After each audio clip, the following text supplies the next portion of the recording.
Here we go. So your question might look something like this. Now, if you are someone who's taking the 5354 or the 5355, you do not have a constructed response. But like I said, walking through this with me will help you a lot. All right. So here's what we have. We have a big old scenario here, and then we have 2 bullets here. This is typical. You'll have some sort of explanation of what's going on. You might have some data. It could be like 2 pages worth of information, and it makes you very overwhelmed. Work backwards. Think like a test maker, not a test taker. I say it all the time. I even trademarked that. Go right to these bullets first and figure out what you're going to do, how you're going to set this out. This says list 2 ways the teacher can differentiate and accommodate Julio, the person in this scenario, so he can properly take notes that will help him on test day. Here's what they do sometimes. Notice the way they ask this question, they sort of lead you so that he can properly take notes. Right away, I'm thinking, okay, graphic organizer, extra time, record the lecture, maybe model how to take notes. Okay. I'm thinking in my mind already a couple of things I can do. That's what you want to do. Don't read this starting here, read all the way down. Then you get to these 2 bullets. Then you got to go back up and reread. Let's figure out the task, what we're being asked to do. So 2 things for note taking. I'm going to think some sort of graphic organizer or skeleton that the students can fill out, maybe allow them to record the lectures and write notes later. Definitely modeling how to take notes. I had a really good teacher in high school that modeled how to take notes during a lecture, and I use it to this day. I used it all through college. So modeling how to do it is very important. So there's a lot of things you can go through here, right? And then it's always going to have something like this. Explain why these 2 accommodations or differentiation would be effective. This is what we call the rationale. And it makes for a really good ending sentence. It's a nice wrap up to a paragraph. Like, for example, you explain the accommodation and then you say, this accommodation benefits the student because blah, blah, blah, right? And that really helps you kind of wrap up the whole thing. All right. So I've already got my 2 accommodations in my head. I'm thinking graphic organizer and modeling or recording the session. I'll figure it out once I read it. And then I'll get the rationale once I read it. All right. Julio is a student with a processing disability. So that means he's having a hard time processing information. It might affect him remembering certain things. You really have to slow down with students with a processing disability and accommodate. A lot of them need extra time, all kinds of things. One of his IEP goals, okay, very important here, is to take notes during direct instruction of concepts. So it's a goal of his to take better notes. We want to help him do that. One of his accommodations is to be able to use those notes on classroom tests. Now, on the state test, he would not be able to use his notes, but on classroom tests, that could be an accommodation. However, Julio has a hard time taking notes and writing down important information. Yeah, if he has a processing disability and you talk like I talk, which is 100 miles an hour, I don't know if you noticed that I speak very, very quickly. I have to be cognizant of it.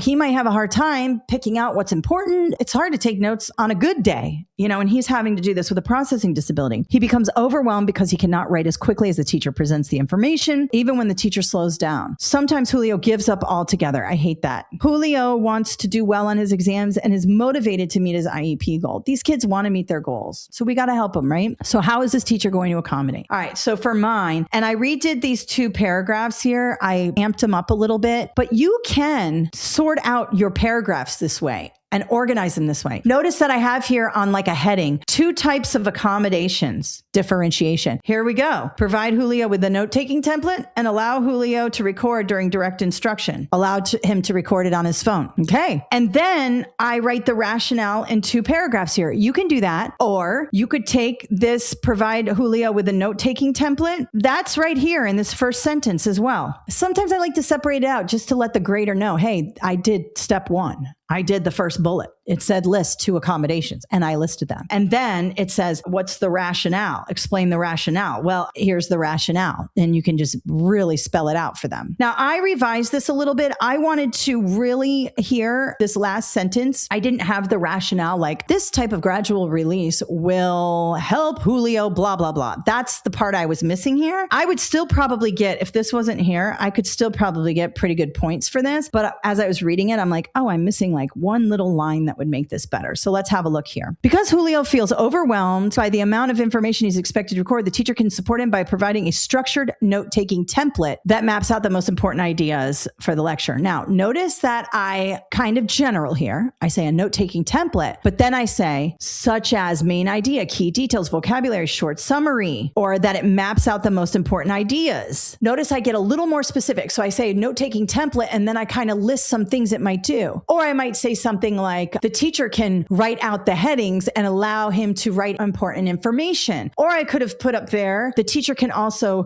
project the template on the, I say overhead projector because I'm from the 80s, but not the overhead projector, on the smartboard or whatever, and show like a template and how to fill it out and model. It could be all these different things, but we still want to keep getting specific. These specifics, such as for example words, really help to give you some extra points on your writing. And that goes for any constructed response you have. Name the thing, general note-taking template, and then say, for example, Julio can use this to do blah, blah, blah. That's going to help because in the rubric for grading your writing, it says uses specific details, okay? And then we say, with this scaffold in place, good word, scaffold is a good word, Julio will know exactly what to listen for and what to write down, making the task more manageable and focused. As he becomes more confident and skilled, the teacher can gradually reduce the support. Now, I added that in there because this would really help drive something home. If you are asked to give students an accommodation and you're like, I don't know what else to write, add this to it. As the student becomes more skilled in this area, I will gradually remove the support. That's the gradual release method, also part of zone of proximal development for all my early childhood people, the theorist Vygotsky, and it will show that you know what the gradual release method is. I do, we do, you do, right? And so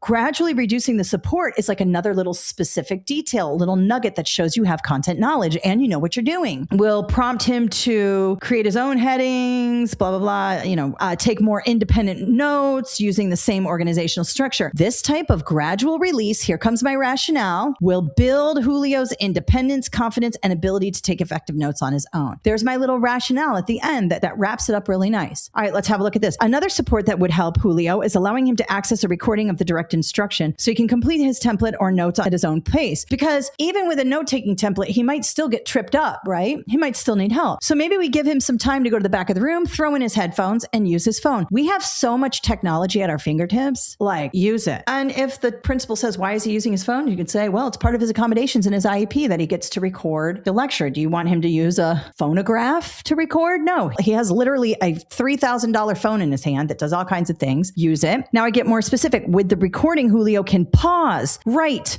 rewind, again, a term from the 80s, I guess, back it up, whatever, rewind to catch the important details and replay sections as needed. Notice I got more specific. I didn't just say recorded. I said he can stop, he can write down, he can back it up, he can listen again, he can go at his own pace, more specific details. Then this one, this also reinforced key concepts because he hears it multiple times. That's important. That's what close reading is. Reading, rereading for different things, listening to the lecture, all of that, great. And then here comes my rationale. This approach is effective because it supports both accurate note-taking and deeper learning by giving Julio control over the speed and repetition of the instruction. Again, that little last nugget here, this part right here, is a great way to end your paragraph and also meet this criteria here. We have totally done it all. This would get very high marks, okay? Notice, I only have 2 paragraphs and I only talk about the thing that I'm being asked to talk about. You do not need an intro paragraph and a conclusion paragraph. This is what you're being graded on. You're being graded on the 2 accommodations you choose, the specificity of it, like you can't just say, oh, note-taking template. What are we doing? What does it look like? Show me, don't tell me, right? Doing 2 of those and then the rationale, check,